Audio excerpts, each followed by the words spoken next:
Welcome, everyone. Welcome to the first webinar of our 2015-2016 In Lieu Fee Mitigation Training webinar series. We're really happy you could all join us today. Thanks for being here. My name is Rebecca Kisslinger. I'm a Science and Policy Analyst at the Environmental Law Institute, and I direct our Wetlands program. This webinar series is hosted by ELI and was developed in coordination with an advisory committee of In Lieu Fee mitigation experts. And this series is funded by an EPA Wetland Program Development Grant.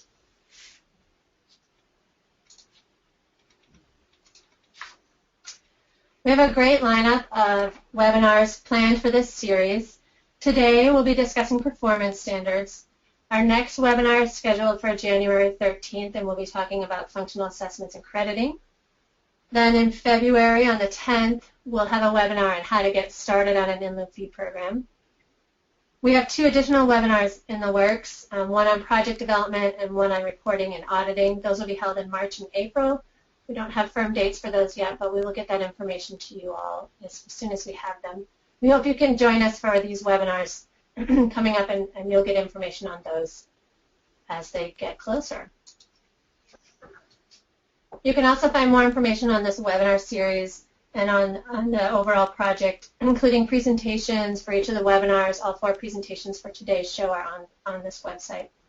Also, recordings of past webinars from our previous webinar series are on our website, and other resources. The URL is here. You can navigate through to this page from our Wetlands program page on the ELI homepage, eli.org. Or feel free to email me or my colleague Talia Fox at our email addresses on the screen, and we'll do our best to get you whatever information you need. So today we're going to be talking about performance standards.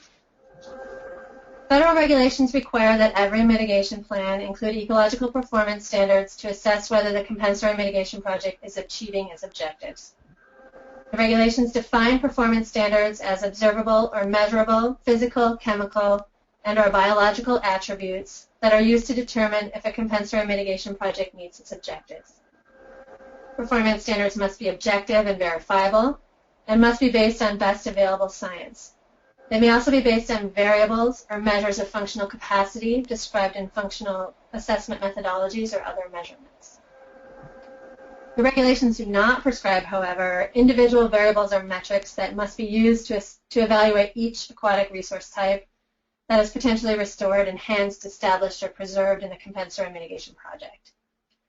Instead, they leave substantial discretion to core districts to work with federal, state, and local resource agencies to develop standards that are appropriate for local aquatic resources.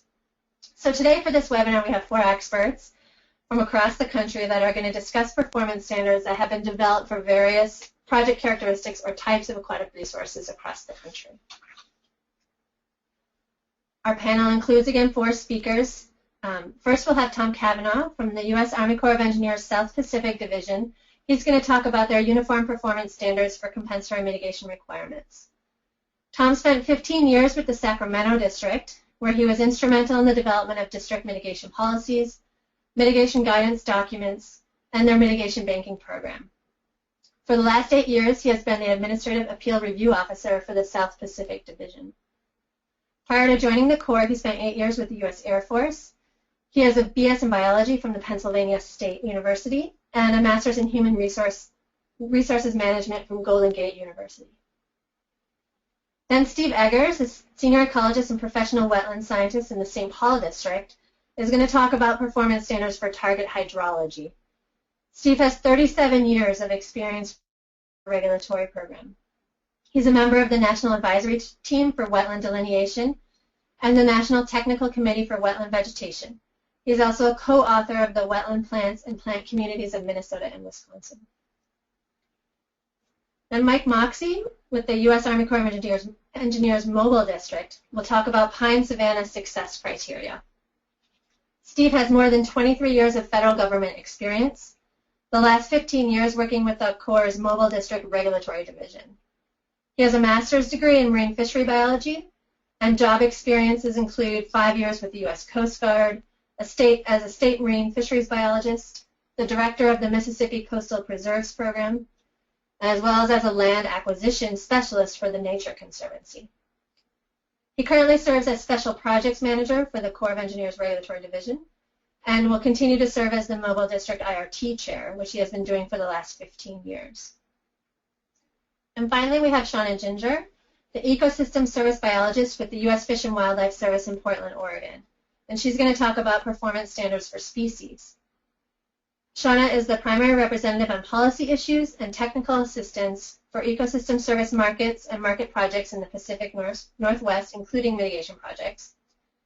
Shauna also participates on the Oregon IRT and as the U.S. Fish and Wildlife Service National Conservation Banking Training and Mitigation, and on the U.S. Fish and Wildlife Service National Conservation Banking Training and Mitigation Policy Drafting teams. So just a few logistics before we get started.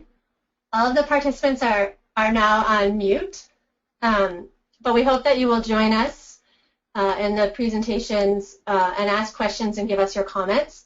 And you can do that in a couple of ways. You can type in your question in the question box on the GoToWebinar control panel on the right-hand side of your screen. Or you can click on that hand icon that's on the bump out from the GoToWebinar control panel and raise your hand and I can unmute you and you can ask your question live. Just to get some understanding of who's in the audience and to give you a chance to practice using that question box, because we really do hope you will use it. If you could type in there now, how many people are listening to this webinar from your office? Are you there alone? Are you listening with several other folks? And where you're listening from?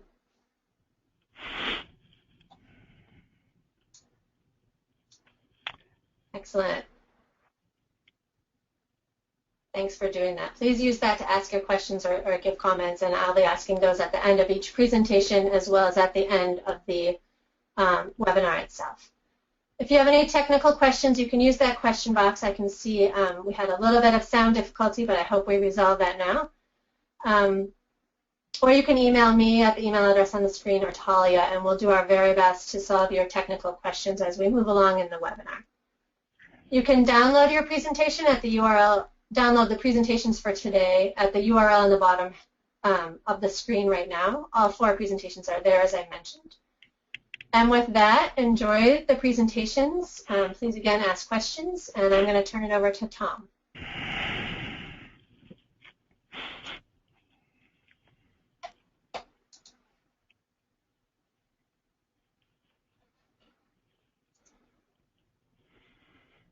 And Tom, I think you need to unmute yourself.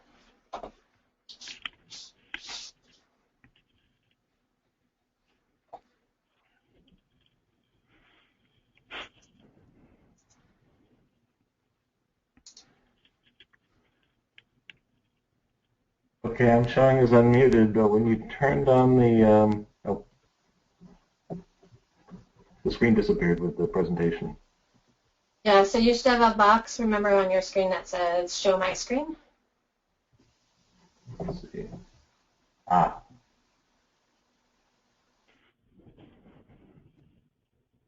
There we go. Okay, you see it? I see your screen, yep. We just need your presentation. Oh, you, okay, I'm sorry. All right, I'm showing the presentation. There you go. Thank you. All right, so this, as indicated, I'm Tom Cavanaugh with the Corps South Pacific Division, and this this document that I'm referring to, along with a number of others that we've developed to establish consistency across the 4 districts within South Pacific Division, and those are Sacramento, San Francisco, Los Angeles, and Albuquerque. These are available on, the majority of these are available on the South Pacific Division website, the ones that have applicability for the regulated public and who might have need to see them and use them. Basically, in this particular training presentation is also available on the website. It's an attachment of the document itself. So basically a summary of what I'm going to talk about, the general document, what's attached, the flow chart, and the table, worksheet, etc. This is what the document looks like. It's a format that was developed basically for for use of in standardizing the different processes we have within the Corps, and it was something that was put into place after a realization following Hurricane Katrina that not everybody was doing things entirely the same way. So there were some disconnects there that this was meant to help avoid in the future. So basically, this is also associated with there's some associated documents, our overall mitigation guidelines, the mitigation ratio setting checklist, etc. But this is one small part of that effort. This was finalized in May 2012 by a regional PDT, and that's Corps speak. It means Project Delivery Team, basically the group from the different districts and myself that worked to put this into place. The hope is that we end up with a more predictable environment for the regulated community, increased ability to ensure compliance, better gauge of long-term successes, and an ability to compare different mitigation sites. The focus is on ecological performance standards, not water treatment. We incorporate reference sites and functional condition assessments. So this is applicable to permitting responsible mitigation as well as mitigation banks and Lieu programs, the topic of today. Our overall goals was to develop uniform performance standard language, basically a script for the language and the types of things we would want to consider, not to insert specific numbers. And one reason is it would require a lot of research to do that. The other thing is there are there's enough variability even within the same type of resource in different areas that it would be really difficult to lay down exactly what numbers people are going to use. So basically, this is an expansion of what had most of our historical performance standards have been tied to flora, percent cover by different plant species, that sort of thing. This is an effort to go beyond that and really kind of capture the range of things we need to look at. So we're have some preliminary tie-ins to existing functional condition assessments, and we're going to continue to expand that use as it becomes available. So the procedure includes a flow chart. The attachments are the table of the standards, a worksheet, some examples, and as I said, this training presentation. Here's our flow chart, and this really just kind of lays out what would be the relevant aspects of the permit process, where an application comes in, it's reviewed, and it's at the appropriate point along the review, the core project manager would complete this worksheet, develop performance standards, and then ultimately include those in the permit, which is provided to an applicant to either accept or not. And then obviously more discussion if there's difficulties. Attachment 1 is the table of the standards, and it's in a spreadsheet format. It covers different types of aquatic resources, riverine tidal, professional wetlands, etc.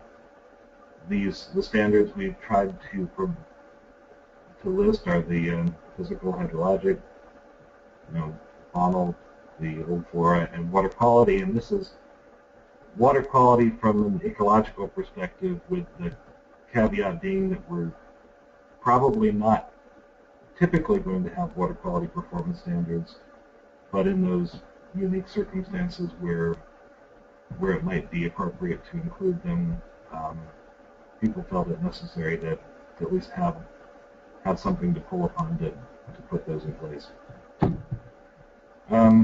The fields available for filling out are the standard itself, the reference, target, timing, applicability, suggested measure, the functional condition assessment metric, design considerations, guidance. Then the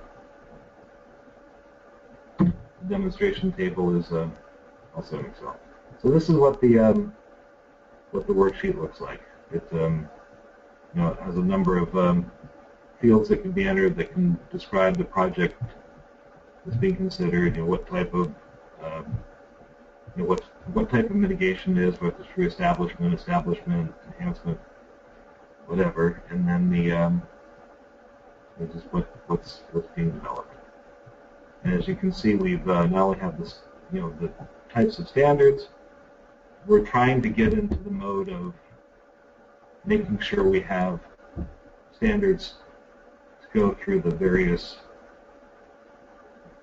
through the monitoring reporting period, whether that actually corresponds to a calendar year or not, but basically having a standard that can be tracked over time to make sure we're tracking progress. And it's also critical to the some credits in both mitigation banks and in Lieu programs.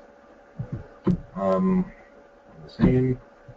So this is an example of establishment of southern willow scrub, and then one of wetlands and associated swales and salt marsh. So basically, the wetlands and swales. This is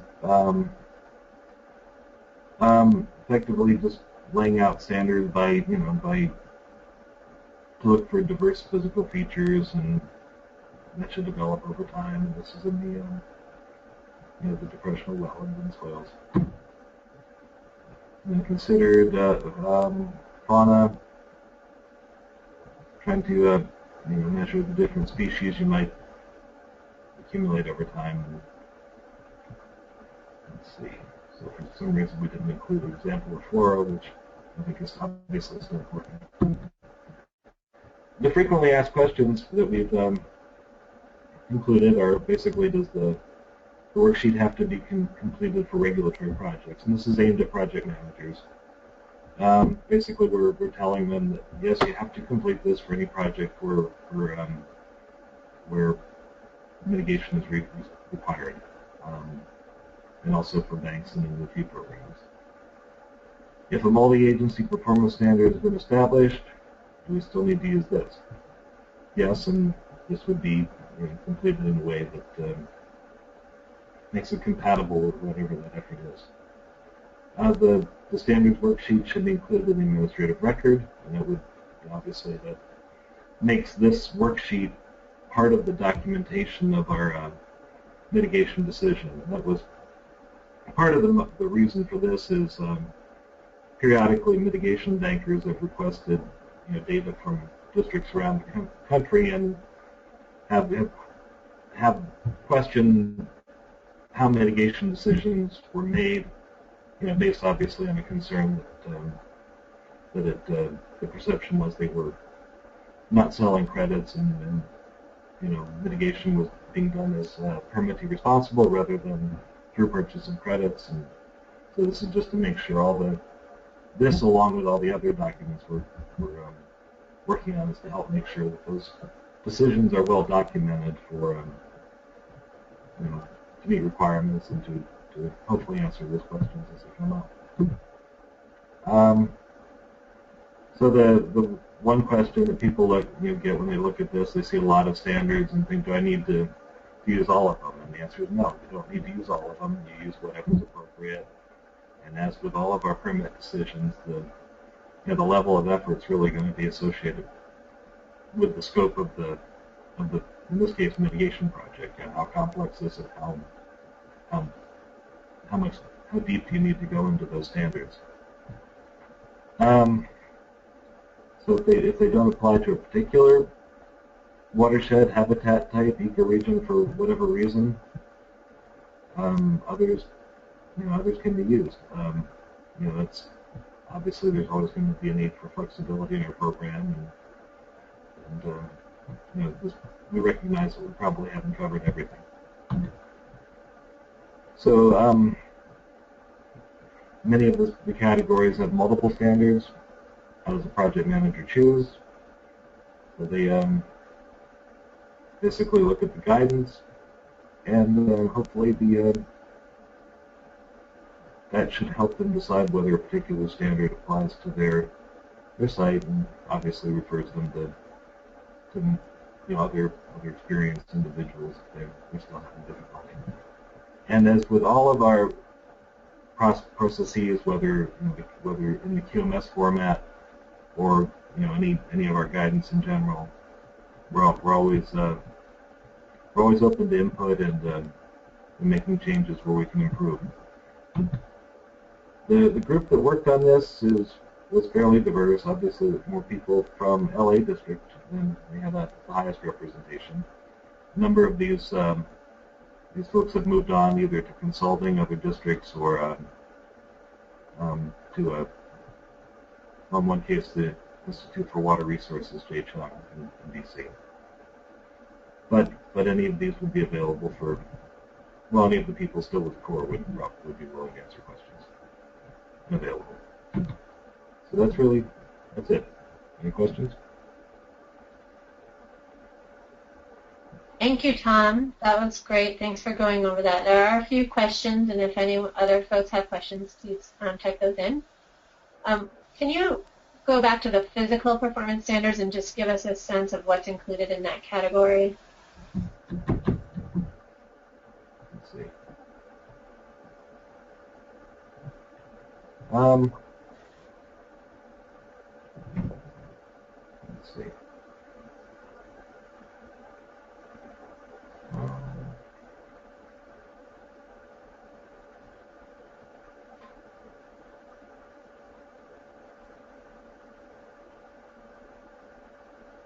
Is that a category that would include soils, or are there other kinds of? Quite honestly, I'm blanking on what we were referring to here.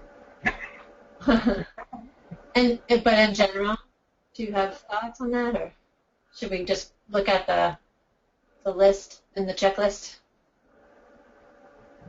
Well, let's see.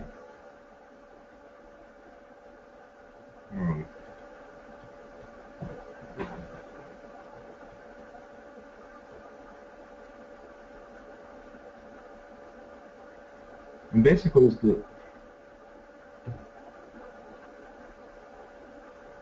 I'm sorry, I'm blanking. That's okay. And there was another question about whether this is a wetland-only performance standards, or are we going to does this apply to streams as well? No, this would apply to streams, to any mitigation project. Great.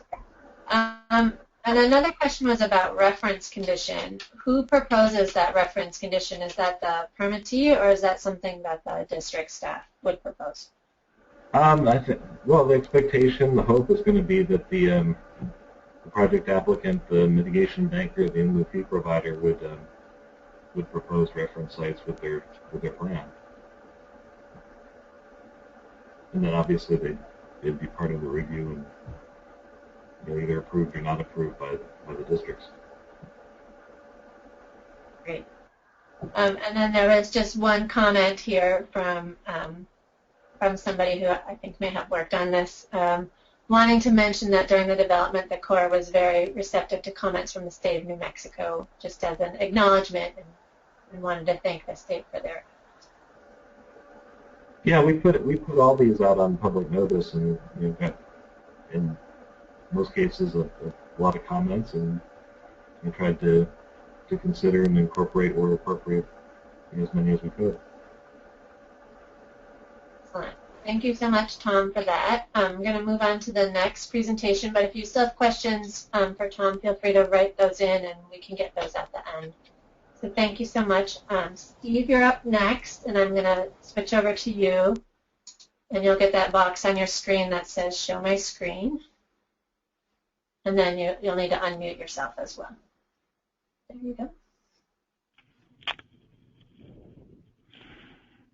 Fabulous. All right, did that show up? Yep, looks great. Okay. Well, thank you. My presentation addresses the concept and components of performance standards for target hydrology. And by target hydrology, I'm referring to the hydrology necessary to achieve the objectives of a compensation site. Also, I'll talk about the target vegetation, which is the specific wetland plant communities to be established at a compensation site. And the big picture goal here is to match target hydrology with target vegetation to achieve a higher degree of success at wetland compensation sites. So a compensation site that meets performance standards for both target hydrology and target vegetation is typically on the correct trajectory for success. And a little bit of history of our experience here in St. Paul District at the Corps, Minnesota, and Wisconsin, is that by 2005, seed mixtures and performance standards for target hydrology had advanced significantly compared to the 1990s and early 2000s. But the performance standards for target hydrology often consisted only of a one-size-fits-all minimum for wetland hydrology, the driest condition that would minimally meet wetland criteria. But the goal for compensation sites, of course, is not to establish the minimum wetland hydrology, but rather to establish the optimum hydrology for targeted wetland plant communities and associated functions and services. So in Minnesota, Wisconsin, we've worked on developing target hydrology performance standards by wetland plant communities, shown here, using monitoring well data, field observation, scientific literature, and refining as we've learned from going back to compensation sites and what actually has occurred in the field. So in building our target hydrology performance standards, here are the components. We'll need to specify minimums and maximums for depth, duration, and frequency of inundation and or water table at 12 inches or less below the soil surface. We'll need to specify, of course, that that's during the growing season and in the context of antecedent precipitation, using monitoring wells with data loggers to confirm whether the performance standards are met, and then regionalize these to account for different plant communities, climatic conditions, and etc.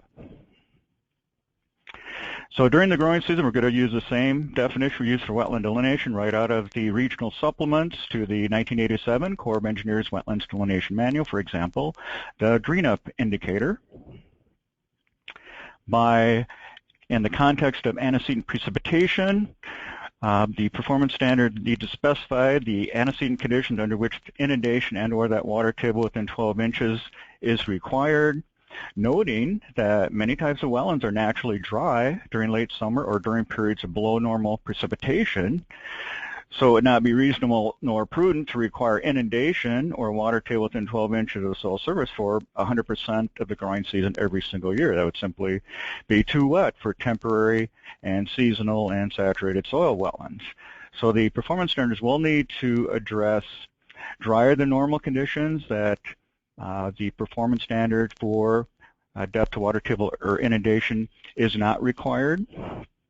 So of course, in a performance standard, anytime we use a technical term for that performance standard to be enforceable, we'll have to have a specific definition or an approved methodology to determine that fact. And so for drier than normal and other discussions of the antecedent precip, we'll use these standard references that we use in wetland delineation for categorizing that antecedent precipitation as normal, wetter than normal, and drier than normal.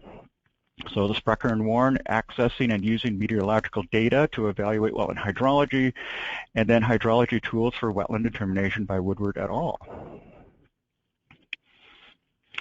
So for example, these references will take a 30-year period of monthly precipitation data and develop a bell-shaped curve for each weather station that's part of the system, and then divide that bell-shaped curve into the middle 40%, that between the 30th and 70th percentiles is shown here as being the normal for that month, and then the 30% of precipitation totals for on either side of that normal are considered drier than normal and wetter than normal.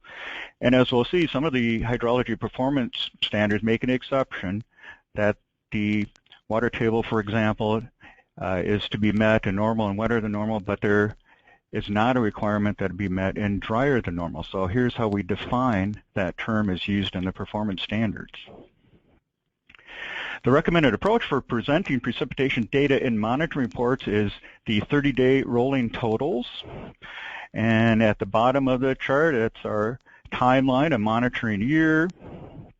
on the left margin of precipitation, and that pinkish colored box through the middle is the range of normal precipitation based on a 30-year period of record. And the green line shows the actual precipitation that occurred during the monitoring year. And this is just an ideal format. It presents at a glance the precipitation over that monitoring year. For example, we can see a period between June and July that was below normal. And so if you're looking at monitoring well data in the middle of July, you'll be able to put that in context. The previous month or so is below normal precipitation. So again, this is a recommended approach for presenting the precipitation data in monitoring reports. And this method is explained in the Sprecher and Warren publication I referenced. So looking at monitoring wells and data loggers, since the performance standards are based on a consecutive number of days of inundation and or that water table within 12 inches, once weekly, twice weekly, or other scattered readings are not suitable because they do not confirm whether the consecutive day requirement is met. So the recommended approach is installation of monitoring wells with data loggers set for multiple readings per day. Now let's talk about the depth, duration, and frequency components of the performance standards, where the starting point is the Wetland Hydrology Technical Standard for interpreting monitoring well data in the course 2005 publication with the link shown here. And that publication is the technical standard for water table monitoring of potential wetland sites.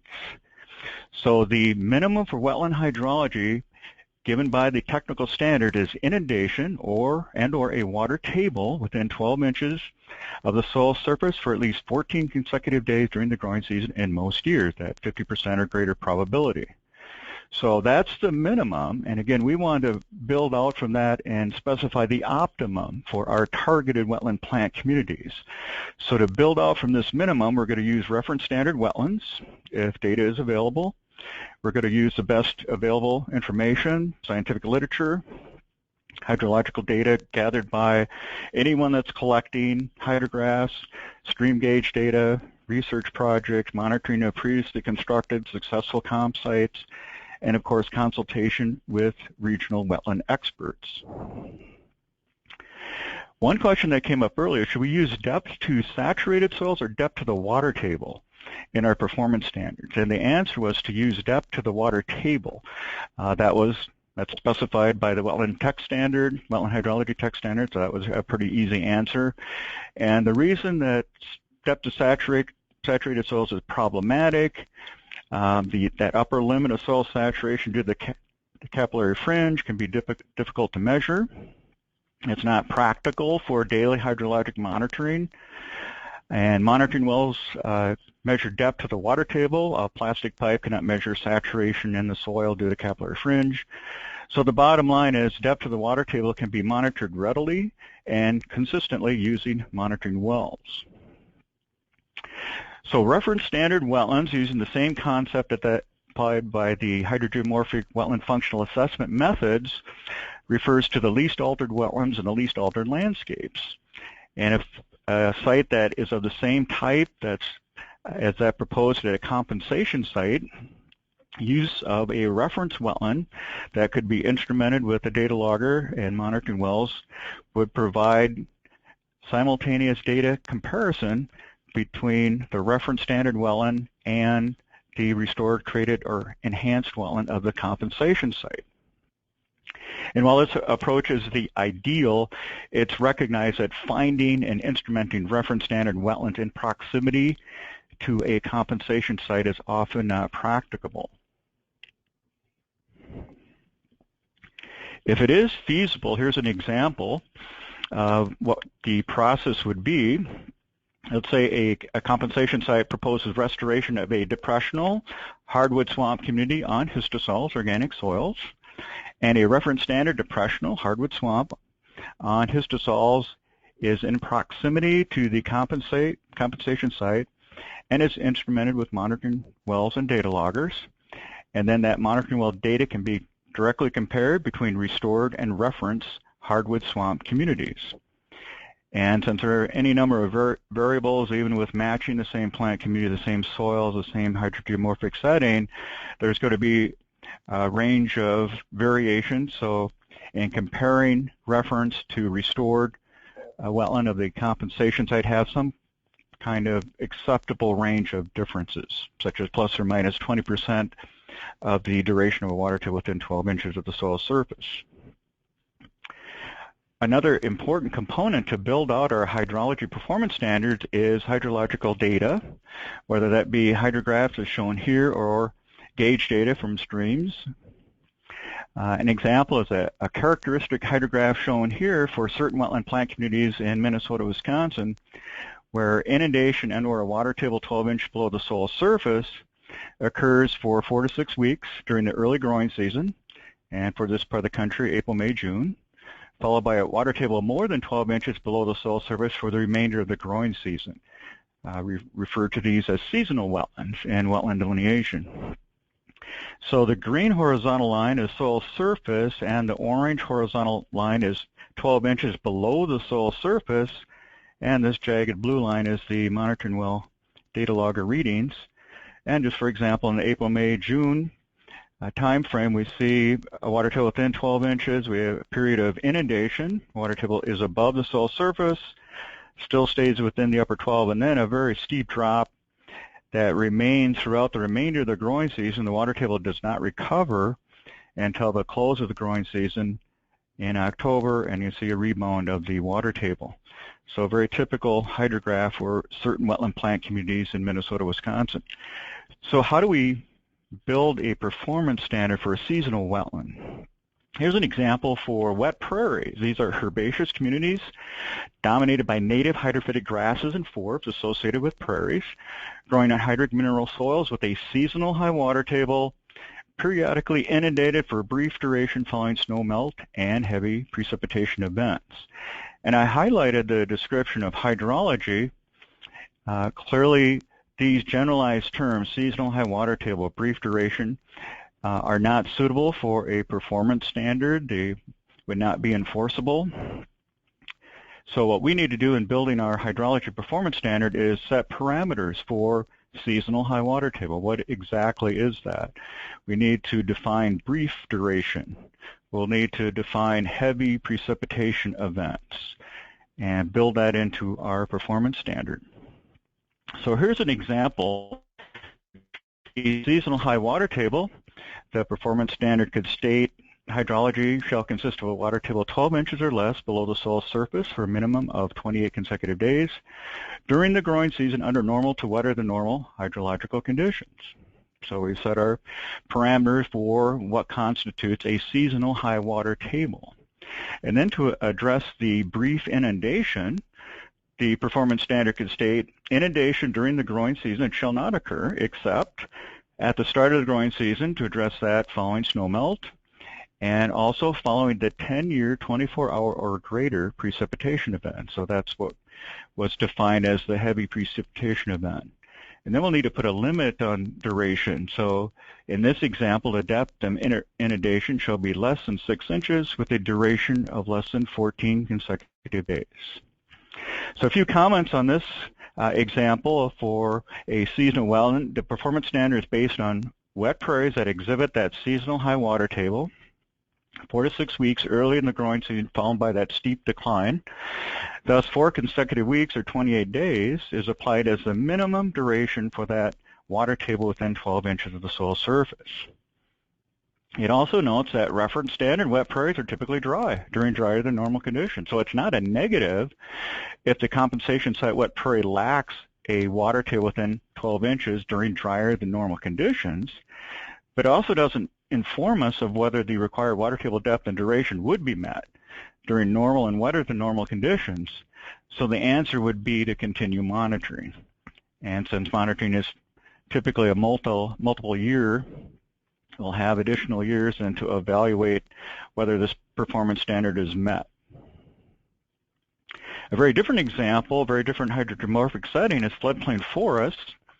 So let's look at a situation, a floodplain where hydrology is driven by overbank flooding, and the compensation site is to establish this forested community dominated by hydrophytic deciduous hardwoods growing on alluvial soils associated with riverine systems.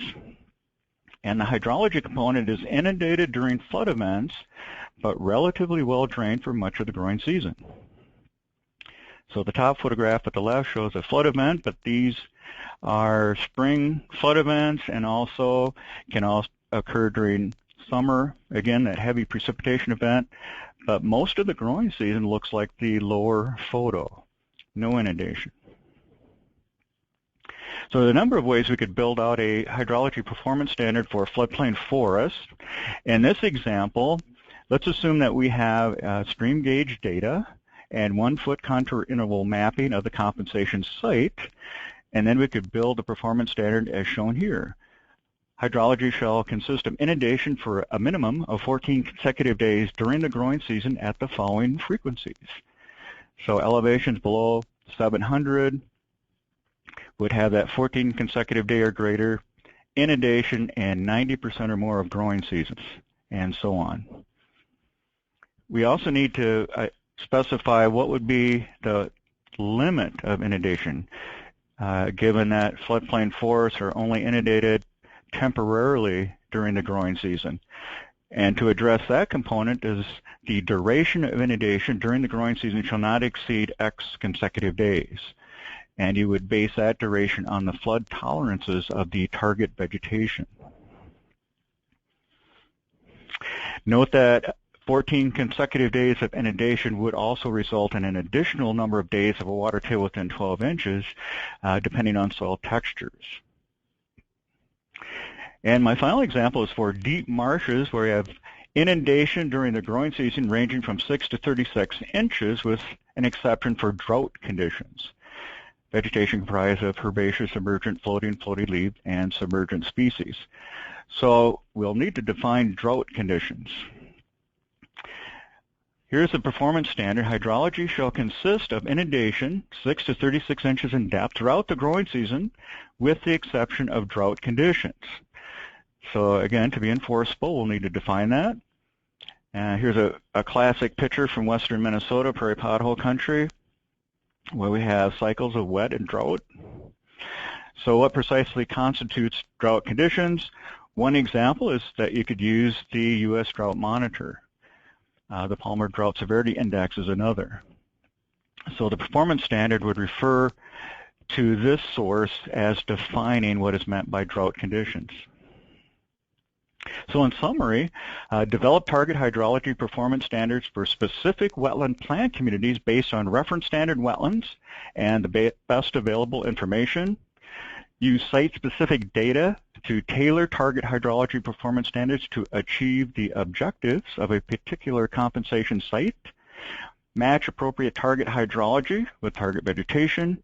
Confirm whether performance standards are met using monitoring wells and data loggers set for multiple readings per day.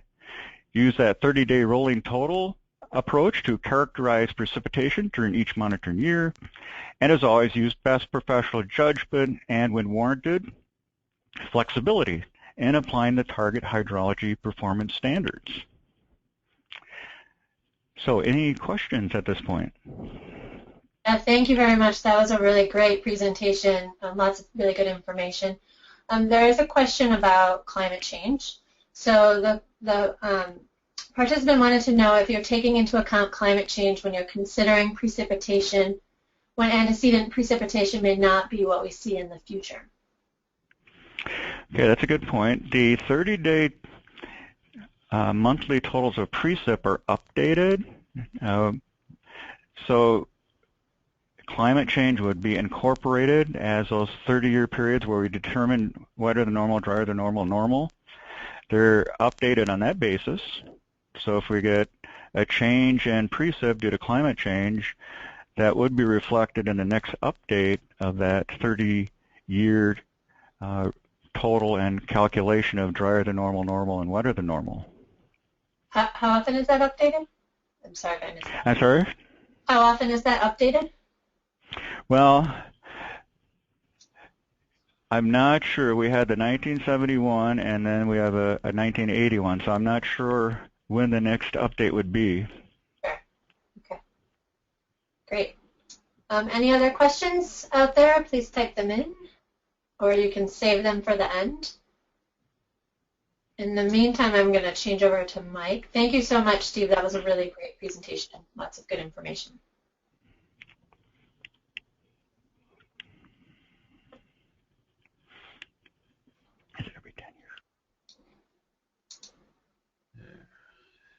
And I just got before you get started, Mike, just a little bit more information on the updates from Steve Martin, who says there's generally a 10-year lag in updates.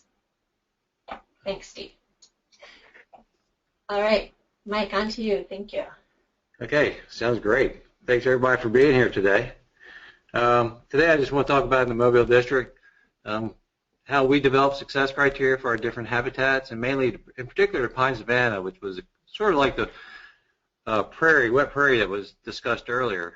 It's pretty much a grass-dominated system, and we developed our success criteria probably back in around 2003, and I know in the 2008 guidance came out about developing success criteria that are objective, measurable, based on best available science, and fortunately for us, that was sort of our criteria back in 2003 when we developed ours.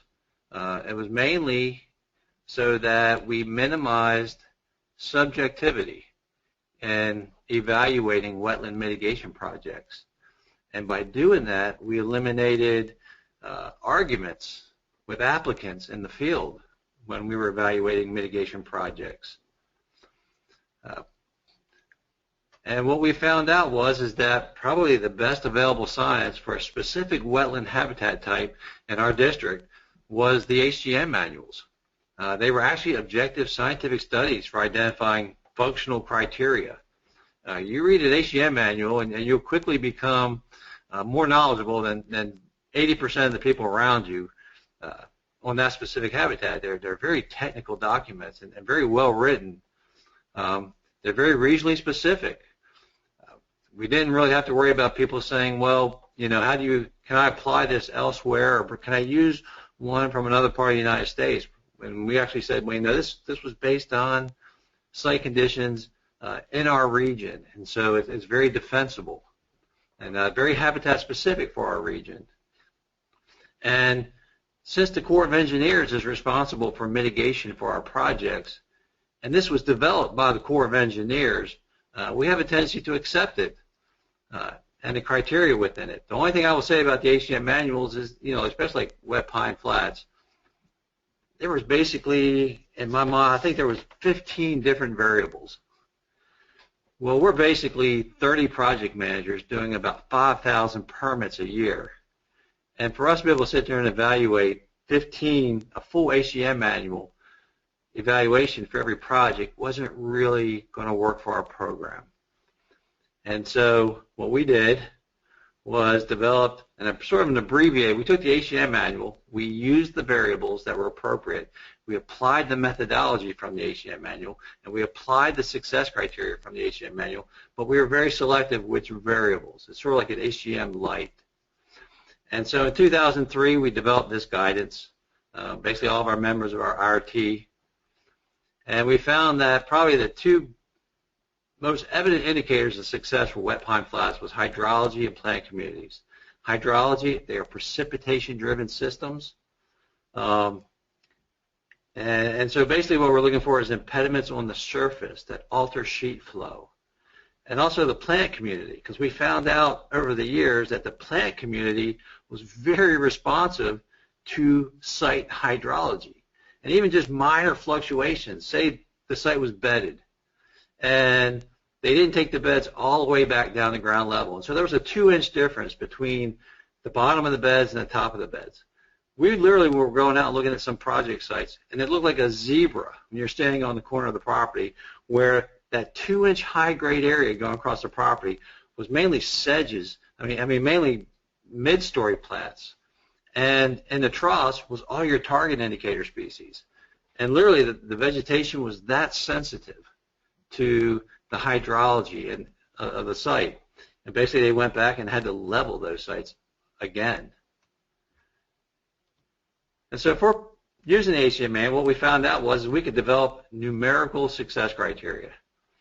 And this was really, really beneficial for us, because our success criteria are purely based on numbers, evaluating certain variables, giving them a score, totaling the score for the site, and then it becomes just a yes or no answer for the agencies.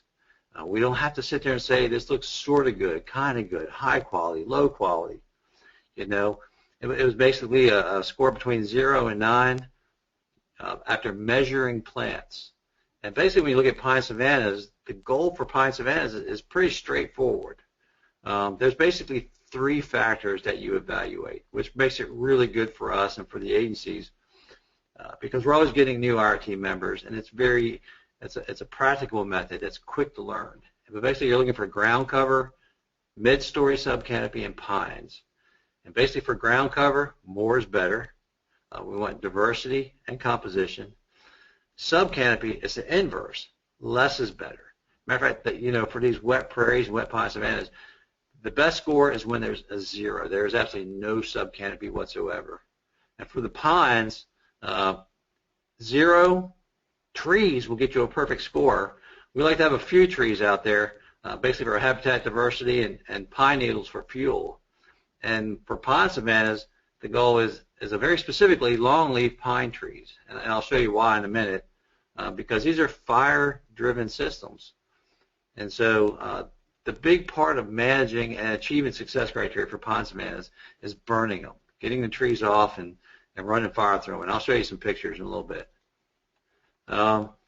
This is straight out of the HGM manual. So there's really no agency influence on these criteria. They were developed through the science. And so we're better able to defend them, and we're better able to explain them. And I always have consultants come in and say, well, you know, you have those 20 indicator herbaceous species up there. You know, every time I go on one of my sites, I see these 2 other species. Can I add them to the list? And, you know, my response back to them is that ERDIC did a scientific study for this HGM manual and came up with these 20 indicator species based on a scientific research study. I said, when you can give me an equivalent study that justifies those 2 species you find on your property, then we'll consider adding them. But right now, this is the best available science. And the nice thing about these is the HGM manual gives us measurable criteria, that the method for measuring them and the method for scoring them so that we can develop that functional capacity index score. And, you know, all this is repeatable, measurable. There's no subjectivity to it. And it's really nice because it's transparent. When we give this to folks and people doing mitigation, they're not worried about what the Corps thinks about the mitigation project. We give them something that said, this is the scoring criteria. You need to go back and figure out if you can achieve the required success criteria, achieve these scores. Because all we're going to do is it prevents us from having to go out onto the property and generate data. Instead, what we're doing going out for success criteria is we're going out and we're verifying data for mitigation projects. And it makes the applicant feel more comfortable that really it's all about the numbers and they're in control of achieving the numbers. And what we've done in the Mobile District was we wanted people that are doing mitigation to be able to score their site and evaluate it with confidence. And we also wanted confidence in the data they were providing us. And since this had to apply to every single mitigation project in the district, we did our best to give the people doing the mitigation as many tools for their toolbox as we possibly could. And so when you looked at the success criteria for pine trees, to score the perfect score, you wanted basically the area of 0 to 6.25 square feet in your 10-meter radius. Well, we wanted to make it so that people could go out there, stand there, and be able to do this without having us stand on site with them. And so I sat there at my desk one day and did the math on how many trees that ballpark is based on the DBH of the tree. And this is now attached to our success criteria. So anyone can stand there and do a 10-meter radius and say, you know, I got about 12-inch trees. You know, I got about 5 trees. Wow. You know, I'm going to score that perfect score. And it's just a matter of us giving people doing mitigation everything they need to feel confident in the data that they're providing us, that they are meeting their success criteria, so that we as agency folks, when we go out and verify success criteria, have great confidence when we go out and verify that it's not a wasted trip, that the data is meaningful, and there's a high probability that it will be a successful verification that success criteria are being met. And we put these on our Rivet site. You can tell we developed habitat success criteria for just about every habitat in the Mobile district, all the way from Atlantic white cedar, bayheads, bottomland hardwoods, pine savanna, success criteria. And then to give them even more tools for their toolbox, I went ahead and developed a PowerPoint presentation of the target indicator species plants that are in our success criteria. And you can see there I did it both for the bottomland hardwood and for the pine savanna. And this is so that when they score their success criteria and they have those 20 indicator species for the herbaceous on the ground, that if in doubt, they don't know if that's one of the target indicator species or not. Well, we've given you what that plant looks like, so that you can kind of make a pretty educated guess, particularly if you're visually oriented. And these are those 20 indicator species. This is that PowerPoint presentation that's on our Rivet site of the 20 species. And our goal is to give you a picture of what it looks like in the scientific literature, and then to give you a picture of what it looks like in real life. And what's really nice about that is you see my hand in just about every one of the pictures. It gives you a sense of proportion. You need to know if you're looking down in the weeds for this thing, or is this thing sitting 1 to 2 meters up off the ground? What are the size of the leaves? It's hard to tell a proportion of the size of the plant you're looking for when you're looking for the success criteria plants. And of course, for pine savanna wetlands, the goal is, of course, 0 or no trees. Longleaf pines are the preferred species. It's a fire-driven system. You need a pine tree that can survive fire. You want no mid-story. And basically what it is these systems are graded on the diversity of the herbaceous composition, and that's how they're really measured. And so you want a diverse herbaceous composition. You want those 20 species. You really just need 8 of the 20 within a 1 meter quadrant and then a 2 meter quadrant to really score a perfect score. And you want a strong grass component because these are fire-driven systems, and as time goes on, that grass is what carries your prescribed fire through the system. This is typically what the sites, most pine savannas in our district look like, mainly because of the human development. We don't really have fires going all the way from Florida to Texas uninhibited anymore. We now have highways and roads and subdivisions. And so fire is really kind of being taken off the landscape now for pine savanna systems, and so you don't see as much of them anymore. And you can see a dense mid-story through here, lots of pine trees, and just in the scattered openings you see the indicator species, but they're very scattered. There's a very fragmented system. To manage these systems, you want to run fire through them, and that is what drives these towards their meeting the success criteria. And this is kind of what one of our mitigation banks looks like during a prescribed burn down here, and this is down towards Dauphin Island on Mobile Bay. That's the Weeks Bay and that's the Alabama Port Mitigation Bank doing one of their prescribed burns on the property. And you really want it the burn, the scorching. You want it to kill all this mid-story. You want it to kill all the little pine trees. Again, you want this thing converted over into a grass prairie, an open prairie system. The reason you want longleaf pine is this is kind of what a slash and a loblolly pine look like. And you run a hot fire through like you saw on that last slide. See all this open bark? Fire will kill these little plants. And so basically what will happen is you'll have no regeneration of pine tree on the property as you start doing the prescribed burn management, versus longleaf pine. This is a same-age longleaf pine, and when these are built for fire. When fire comes through, it'll scorch the outside singes, but there's no stem that's really available for the fire to hit directly. And these pine trees are built for fire-driven systems. And so normally what they'll do is after they run the first fire through, is they'll come down, they'll take down the trees. They want to open it up because remember these things are measured by the herbaceous layer. And so they'll come in and it'll lower the density of trees to allow sunlight. They'll daylight the ground level. And then the first thing that's going to come back into these pine savannas is gallberry into these systems. And we can actually go out and visually assess where this thing is along the successional state transition into a pine savanna system by the species composition. And the first thing we see after you remove the trees is gallberry will come in. And then you just start running fire through the system to get rid of the gallberry.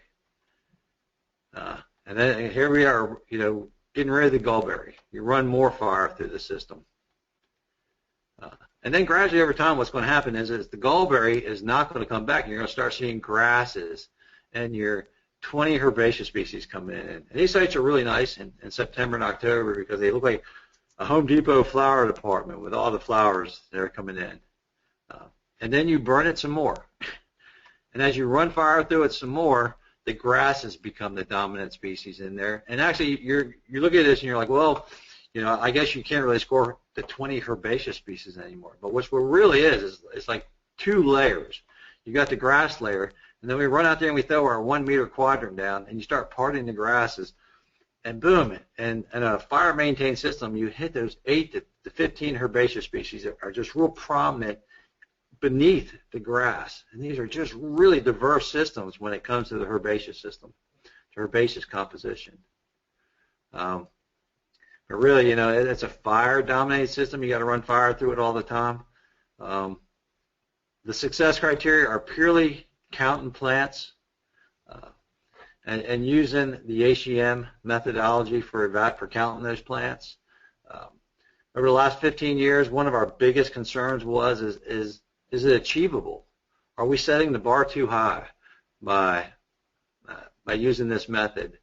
And actually what we find is that for the people that do the burn management, that they are in fact achieving this type of system where we thought they'd be on a 10-year schedule, they're achieving it in 6 to 7 years. And we found that the progress towards achieving one of these success criteria is really the frequency you burn. And we got 54 mitigation banks, most of them about this size. And we have quite a few of the mitigation banks that have crossed the finish line with their pine savanna systems. And we now have a history now in our district of showing where the success criteria work. The mitigation bankers like them because it takes all subjectivity out of the evaluation process with the agencies. It's purely measuring plants. They know if they're eligible for a credit release before they come to the agencies. And we also know that it's achievable.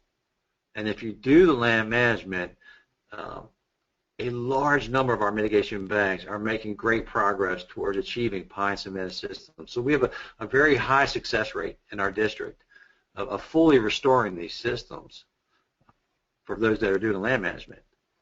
And this is in October. We're coming out of the flowering season. We usually come out in late September, early October, and this field is just full of color, just vibrant with the flowering herbaceous species. And so we have found that using the HGM manual methodologies and the functions in the HGM manual have really allowed us to develop really sound defensible success criteria for our habitats. And we find that the people doing the mitigation really like our success criteria methodology because it's predictable and measurable, and it takes the agency subjectivity completely out of the picture. And so that's my presentation. Great, thank you so much. That's really great. We do have one question, and if anyone else has any questions, please go ahead and type those in. The question was about the indicator species And it looked like in your presentation they were only specified at the genus level, but the criterion awarded points per species. So could you talk a little bit about how that works together? Is the score really based on species, or is it just based on genus? No, actually, on that list,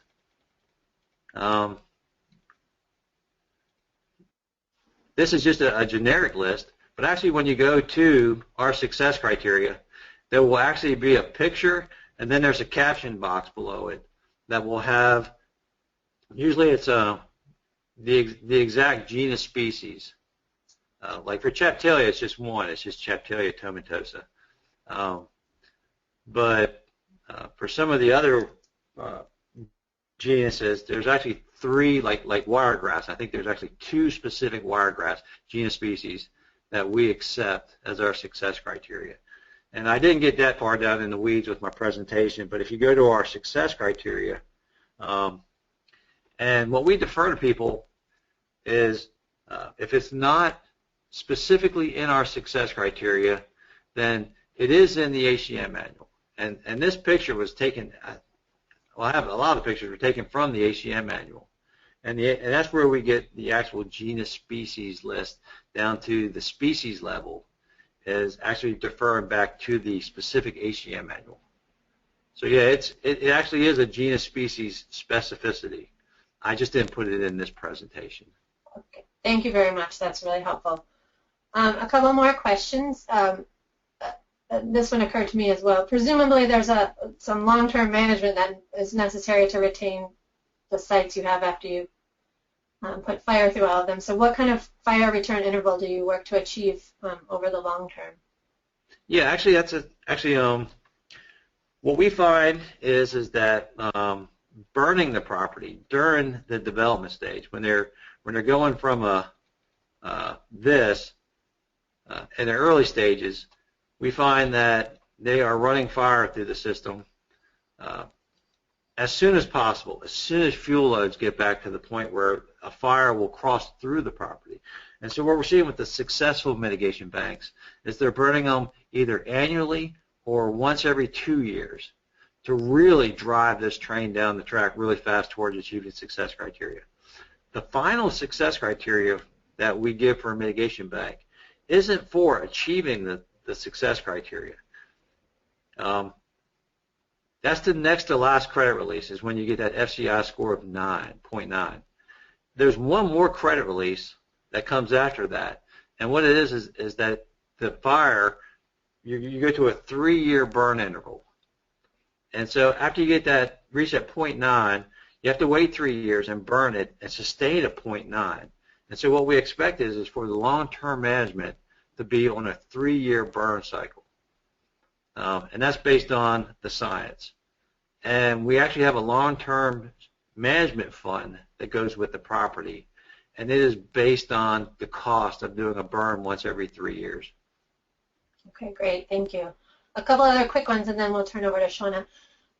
There was a question about how to access the Rivet site that you referenced.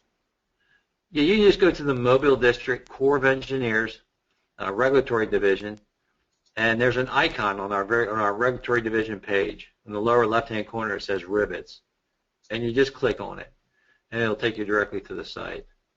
And it's a one-stop shop to every piece of mitigation guidance in our district. Great. And then I'm just going to take one more and save the rest for later. So does the success criteria methodology that you described allow for credit release prior to the development of that target restoration goal? So, for instance, would you have to wait the 6 to 7 years prior to requesting credits? No, actually, what it is you're going to grade the property when it looks like this. And it's basically going to score, most times it's going to generate a score at about a 0.3. All right? When you get to the target system, that's a 0.9, usually scoring using the methodology. And so there's incremental credit releases between the 0.3 and the 0.9. I think the HGM manual divides it up into 4. You get a 0.3, then when you hit a 0.5, and then you hit a 0.7, and then you hit a 0.9, and then 3 years after the 0.9 is the final. And so the numbers, the scores, tell you when to come back and start talking to the Corps of Engineers about a credit release. Great. Thank you very much. That's really helpful. We're going to move on to Shauna. Thank you for that presentation. It was really great. Lots of good information.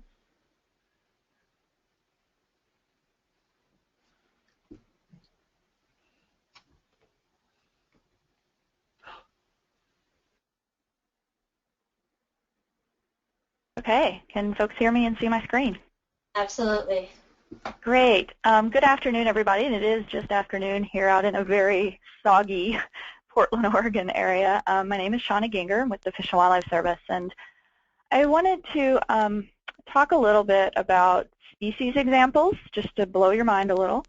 And this probably will also illustrate some similarities and differences with 404 mitigation.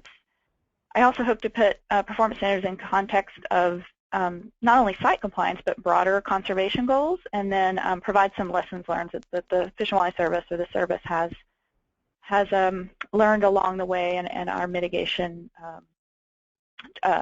interests. So I also wanted to note, as far as in lieu fee funds are concerned, or in lieu fees, the service does not have specific guidance or policy or regs related to performance standards and in lieu fees.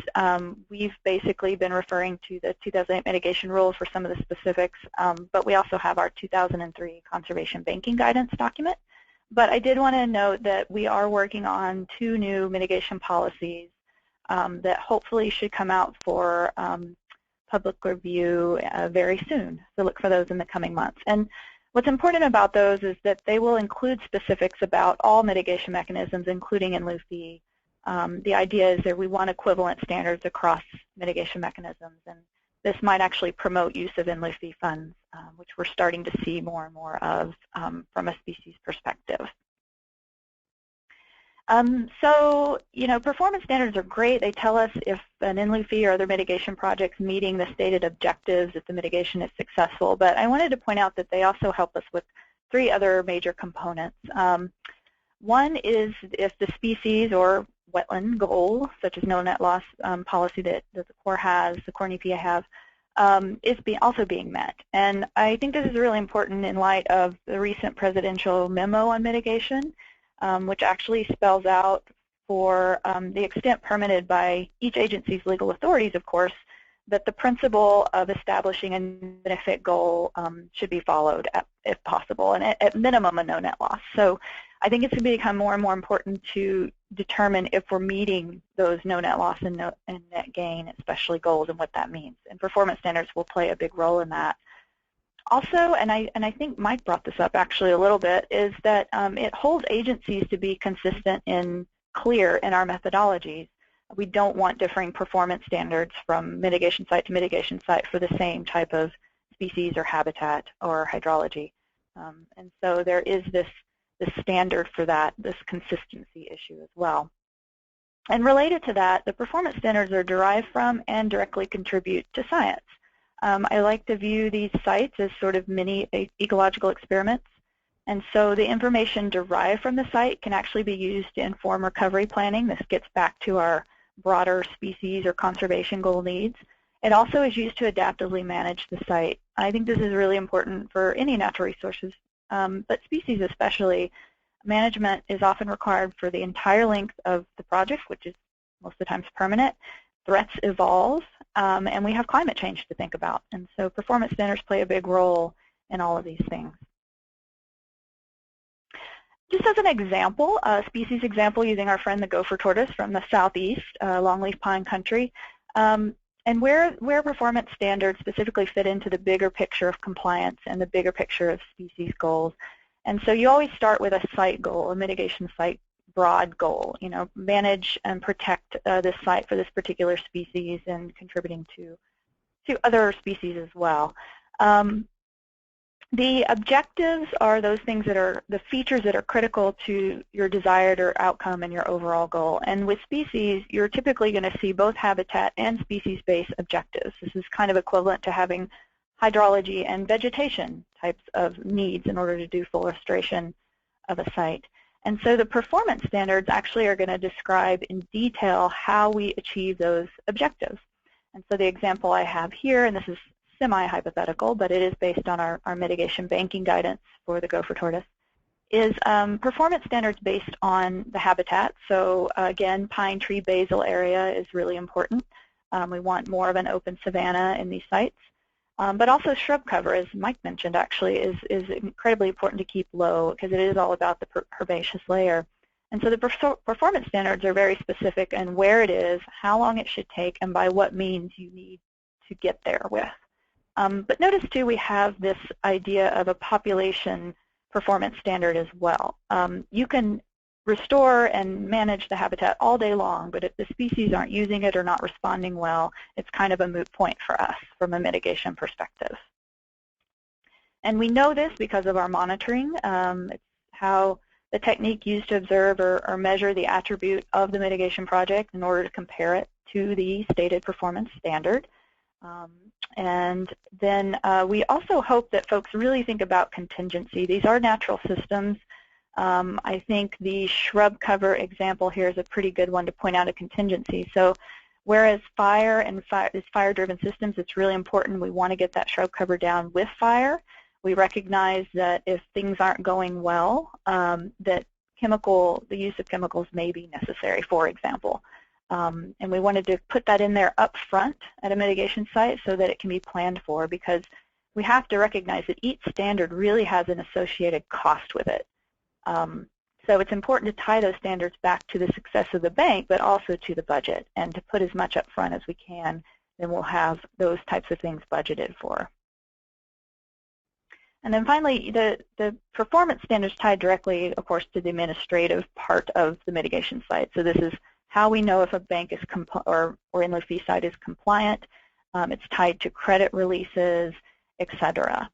And finally, I wanted to show the connection with population and recovery. So we're measuring how the tortoises are doing themselves out on the site, and so we're doing burrow counts. We have a contingency because there's an upper respiratory tract disease issue potentially, and so we needed to put that sort of information in there. But if the population's doing well on this particular site, then we know we're also contributing to recovery. That information gets rolled up into our other conservation information for the range and gets reported. And that's how we get to goals such as a net benefit for the species through potential mitigation program. A couple more examples just to show you the variety for species. Sand skinks in Florida. This is a vegetation example, very similar to what you'd see for wetland sites. So in this case, maintaining nuisance or exotic plant species at a certain percentage is the performance standards. I think it's important to note often we use habitat as a surrogate. This is especially true for very cryptic animals such as this little guy.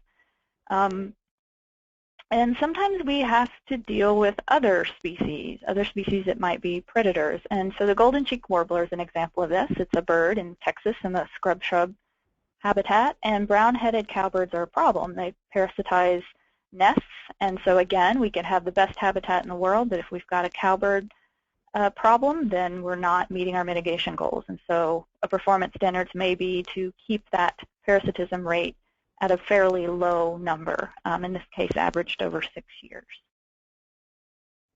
For these two guys, as I mentioned with the gopher tortoise, we often have actual measure of how the species themselves are doing. And so black-cap vireo, another Texas scrub bird, actually says that over 2 breeding seasons, we need to know that the habitat occupied by male vireos is at a density indicative of what high-quality habitat looks like for the geographic area. This is the broader performance standard that might be in the mitigation guidance, which is online in the Austin Fish and Wildlife Office website. And so this would be stepped down to the mitigation site specifically. So they would figure out what that geographic area is, come up with a number, and put that as a specific performance standard for the mitigation site. The American burying beetle, there's a mitigation program for this critter out in Oklahoma, and in this case, this is sort of a reference site situation. So they want to know that the 3-year average capture rate for American burying beetles using certain monitoring techniques is actually greater than or equal to the 10-year average for local conservation priority areas, so basically for reference sites. So just a few examples of performance standards for species.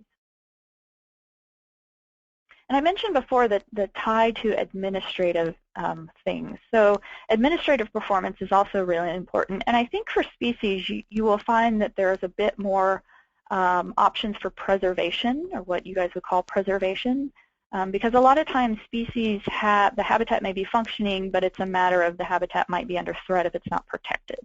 And if so, in a species strategy, it says that protection of certain corridor areas is really important, then preserving that habitat is important, and that might be a good place for a mitigation site.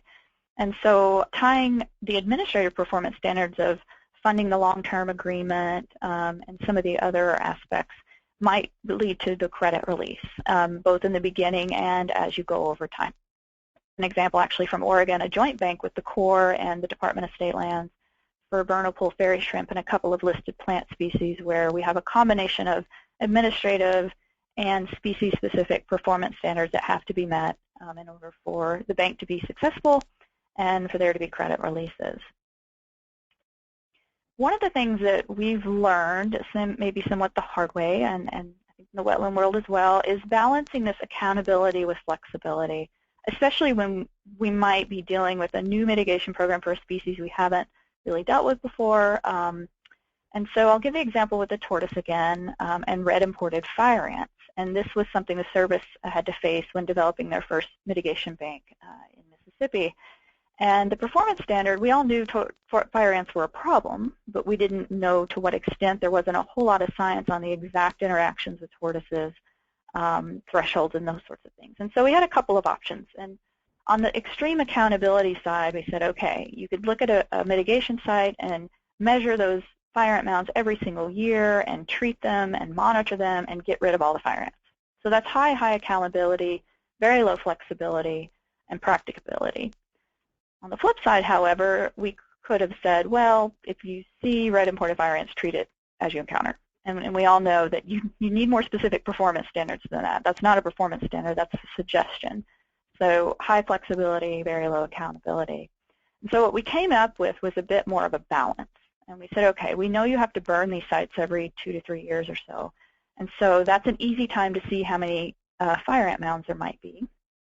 And so at that time, do an assessment, figure out if it hits a certain threshold, and then if it does, then use insecticide to treat those. And because we don't know exactly scientifically what effect this has on gopher tortoises, we recommended a partnership with research with the state through a grant program to have researchers out there on the site and collect that data and collect that information. So again, it means the mitigation site is a bit of a mini experiment, and it's providing newer scientific information as we go along.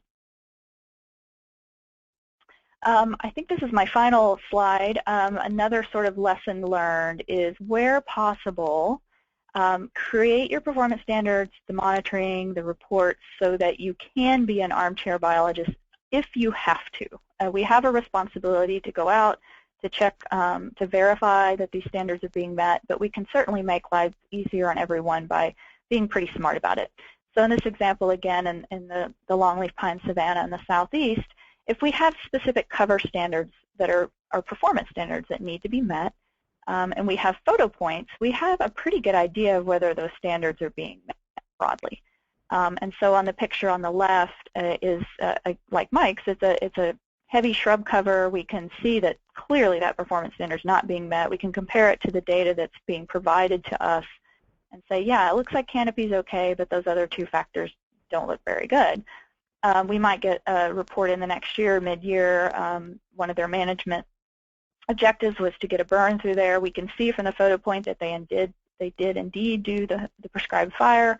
And then in the next year, provide the data on those cover standards, and you can see from the photo point that those cover standards are met. We'd still go out on site, if at all possible, to verify this, but it might be that if we need to go to several different sites on this one mitigation property, we might skip this particular monitoring site because we feel like, just based on the photo points and the data received, that it was pretty good. So this is my sort of design things to be armchair biologists with the optimism that we will get out and verify and learn from all this as we go. So I think that, yep, that would be my last slide. So here's some photos of folks doing verification and my contact information if anyone has any questions. Great. Thank you so much, Shauna. That was really great. We do have a couple of questions coming in, and if folks have questions for Shauna or anyone else, feel free to type those in now. Can you just state again where that conservation banking guidance document can be found? Right. So the service has a conservation banking website, www.fws.gov/, oh goodness, actually I'm not sure. Off the top of my head, I should put it on my slide. But if you go to the website and put in conservation banking, you'll find the guidance. There's actually a page dedicated to conservation banking.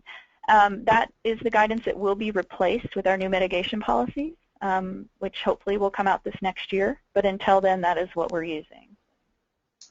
Okay, and it sounds like it's also in rivets as well, so that should be correct. Found through there as well. Thanks again, Steve. And then here's another question about some of the performance standards you talked about. It's a bit long, so bear with me. While I understand from a regulatory perspective why you would have an occupancy standard, however, practically if a bank is meeting all habitat-related performance standards and translocation is not part of the mitigation effort, how can a bank be deemed unsuccessful and financially responsible for a lack of occupancy? It seems... Yeah, that's a... Oh, go ahead. Go ahead. Yeah, go ahead. I think that's... That's a great question, and it depends. For some of our species mitigation sites, there is an occupancy standard. For others, there is not. So, and in fact, I'm thinking of some of the banks out in California for tiger salamander and for snakes and those sorts of things. They have to have some sort of occupancy eventually over time. It's if you build it, they will come. Whereas others, like the gopher tortoise bank, because it is based on relocation as mitigation, there is a minimum occupancy standard. I think it's a great question, and you have to be very careful. It depends on the species. But you can look at it as if, like with the birds in Texas, if the species are not there, not using it, it's an indication there is something probably wrong with the habitat. I think we would probably, if we felt like there was something else, a new threat, a disease, climate change that changed that, we would have to revisit those standards, I suspect. Okay. And so it's based on species, but also on what's required of the mitigation provider in the mitigation plan, so what the activities are, sounds like. Mm-hmm. Okay, great. Thank you so much, Shauna. If anyone else has any questions, type those in. We do have a couple minutes, and I had a couple of questions I wanted to get back for, one for Steve and then one for Mike. So Steve, this one is for you. So the Minnesota district emphasizes plant community for determining success criteria. Do you also look at hydric soil criteria as a requirement of success? As a requirement of success at compensation sites? My answer would be no. Typically, if it's a wetland restoration, it already has hydric soils, and what's our typical case in Minnesota, Wisconsin is drainage, surface ditching, tiling that's removed the hydrology. The hydric soils are still there, so the performance standards will focus on the hydrology component and then the target vegetation that would establish on that restored site. Does that answer the question? Yes, I think so. Thank you. Okay. And then one last question for Mike. And the participant wanted to know if you're seeding the species between fires or are they occurring naturally? Yeah, that's a secret recipe that each banker has for achieving success criteria, part of their land management. We don't really get involved with requiring that or dictating land management practices. We come in when the success criteria have been met, and that's kind of their responsibility. I do know that quite a few of the mitigation banks do have seed collectors and are using them as they see, fit, as needed to meet the success criteria. We normally do not get involved with actual site management requirements. Like I said, the nice thing is we come in when to verify. We don't generate data. We come in to verify that success has been met for credit releases. Thank you very much to the speakers. There was one last question, and that was if the presentations are available online, and they are available. They're available on our website, and I'm going to try to pull up that URL right now. Hopefully you can see that. And they should be available on this website, all 4 of them. If you have any trouble, feel free to contact me or Talia. Thank you all for joining us today. We appreciate it. Thank you especially to the presenters. They were 4 fabulous presentations. We learned a lot. If you have any questions that you wanted to relay to the presenters and didn't get their contact information, again, you can send that to us and we'll get that along to them. Look out for invitations for future webinars. They're coming your way shortly. You may even receive one today or tomorrow for the next webinar in January if you haven't already registered. Also, if you contact us with any questions or thoughts on this webinar series or any topic ideas that we should be considering. So thank you again for joining us. Thanks to the presenters, and look forward to seeing you in January. Thanks a lot.